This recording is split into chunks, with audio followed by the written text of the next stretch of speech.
Accroissement des recettes à la sous-direction de douanes et accises en Ituri. Elle passe de 4 milliards de francs congolais le mois à plus de 9 milliards. Cette performance est le résultat de l'accompagnement de l'administration militaire de l'Ituri à cette régie financière dans la lutte contre la contrebande et la fraude douanière dans cette province, a reconnu le numéro 1 de la douane en Ituri, Paul Kayembe, 8 mois après sa prise de fonction. Sans être contredit, qu'avant l'état de siège, on n'avait pas le niveau de recettes que nous avons actuellement.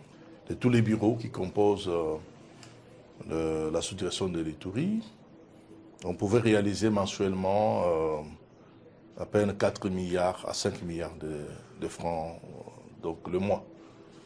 Et aujourd'hui, depuis notre prise de fonction, avec l'accompagnement des autorités de l'état de siège, nous sommes arrivés à frôler les 10 milliards. Donc, encourager cet état de siège-là parce que pour nous, en ce qui nous concerne, ça nous est d'un grand appui. Assez chevronné de la douane d'appeler les opérateurs économiques de l'Ituri à la culture fiscale et aux agents à la prise de conscience pour la maximisation des recettes au compte du trésor public. La fraude s'est installée comme une règle et le paiement des droits devient une exception.